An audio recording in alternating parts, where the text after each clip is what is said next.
Hey everyone, in today's show, I'm going to discuss the National Labor Relations Act and how that plays into HR investigations involving social media. Welcome to the HR Investigations Podcast, exploring the issues, challenges, strategies, and solutions. Sponsored by RPCHR and hosted by Natalie Ivy, an HR consultant, licensed PI, and author of the best-selling book, How to Conduct Internal Investigations, a practical guide for human resource professionals. And now, here's Natalie. Hey everyone, welcome to today's show. So I'm going to be changing gears a little bit from the last couple of episodes where I was talking about management training. And I had a listener email me and had some questions about dealing with social media cases. And I felt it was important before we kind of get into the details around social media policies and that kind of stuff. I thought I would really devote an episode to discussing the National Labor Relations Act, because there are a lot of folks that really don't understand how social media can kind of affect the National Labor Relations Act. So let's get started. So first of all, the National Labor Relations Act, or the NLRA as it's called, was enacted way back in 1935. And if you work in a unionized environment, where you have a labor union president, you probably are quite familiar with a group called the National Labor Relations Board, the NLRB. They are the enforcing body for the National Labor Relations Act. So this law protects the rights of employees and employers, and it really protects the rights to do what's called collectively bargaining. In other words, negotiating the terms and conditions of a labor agreement between management and the labor force. It also prohibits employers from engaging in what are called unfair labor practices, known as ULPs. And the NLRA, this applies even to private sector employers, regardless of whether you have a labor union or not. So don't think that, oh, well, we don't have a union now, so this doesn't apply to me. Au contraire, mon ami, it very well may. So the NLRA, that applies to most organizations that act as employers or as direct or indirect agents of employers. Now, there are some that are excluded, specifically like federal and state offices or Federal Reserve banks, any employers like railroads and airlines that are subject to the Railway Labor Act, or even labor unions and their officers and agents. Okay, so there are some exceptions to that, and religious schools. So in June of 2020, the board, National Labor Relations Board, indicated that they're going to decline jurisdiction over a religious school if the school holds itself out to the public as a religious institution, that it's nonprofit, and it is religiously affiliated. All right, so those are some exceptions. But other than that, if you don't fall into those categories, then the National Labor Relations Act certainly applies.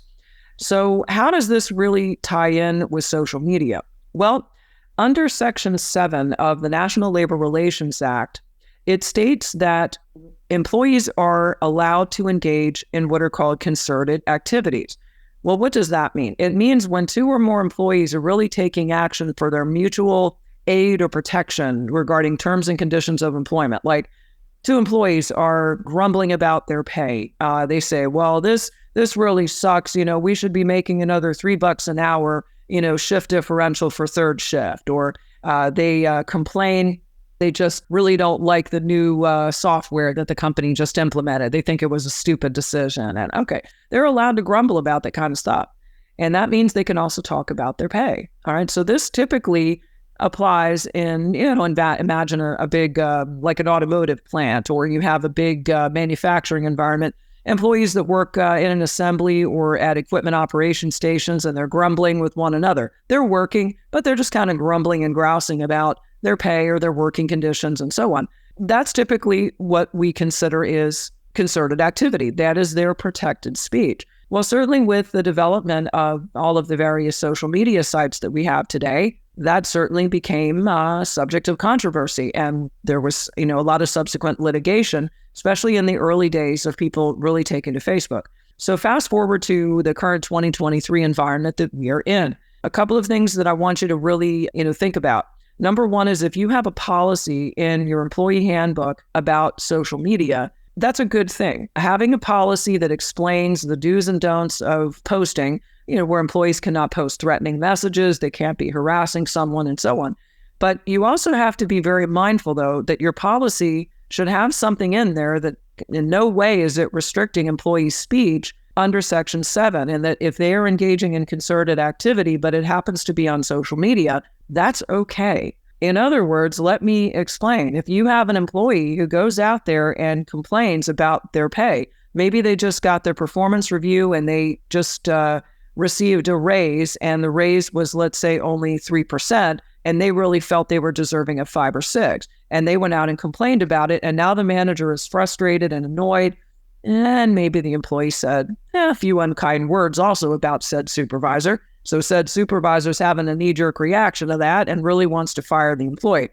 Careful here, because if the employee went out there and was just complaining about pay and was just citing the opinion that the employee felt the manager was being unfair in how the manager evaluated them, that is protected speech.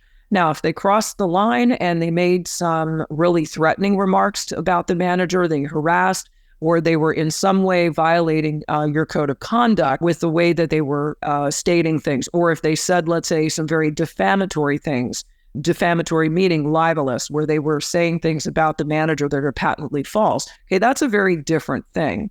But here's what I really want you to understand is, number one, social media policies, they're great, but they need to be written very carefully. I would suggest you have legal counsel, work on yours, and ensure that in no way you're going to be running afoul of the National Labor Relations Act and employees' rights to engage in that type of speech online.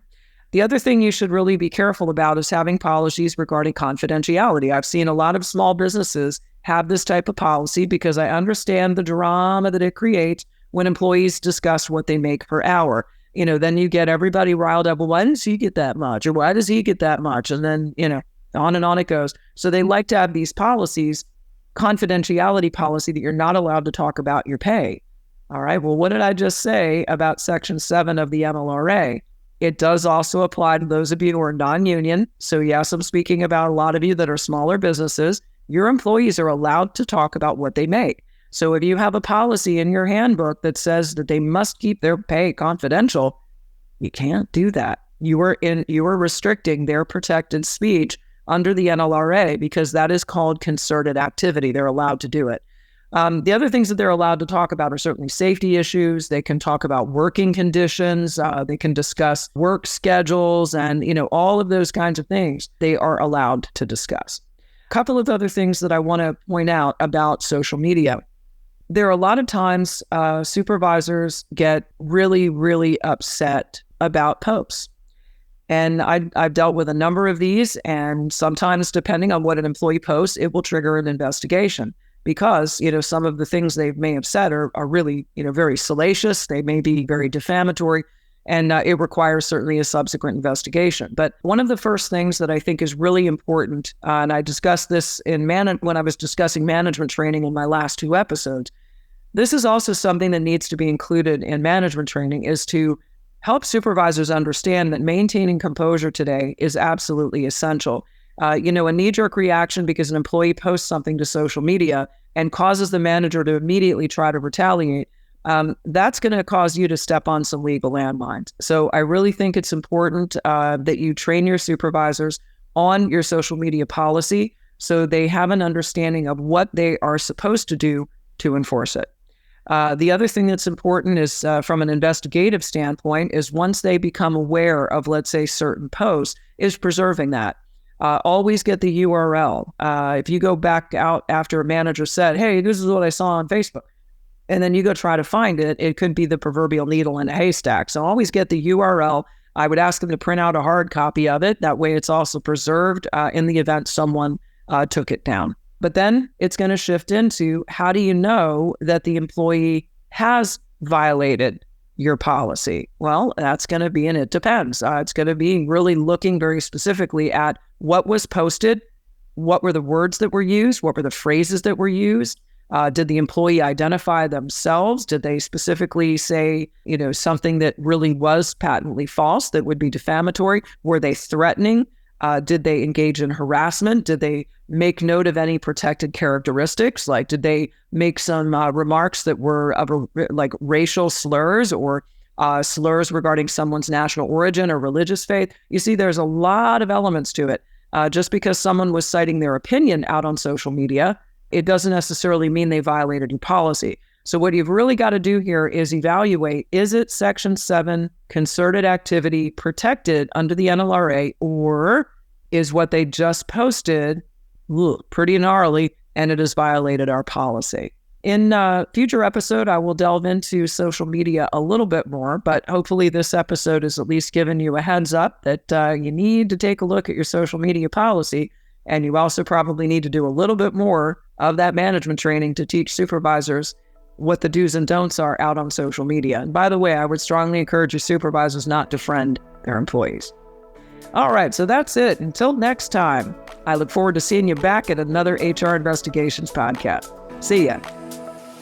Thanks for joining us today on the HR Investigations Podcast. Be sure to subscribe, like, and share the show with any colleagues who will benefit from our strategies and solutions. For free bonus resources, simply visit hr-investigations.com. And remember, if you'd like some help with improving your investigative skills, or if your organization is in need of an external investigator to help with a case, please get in touch with us. Thanks for listening, and we'll see you in the next episode.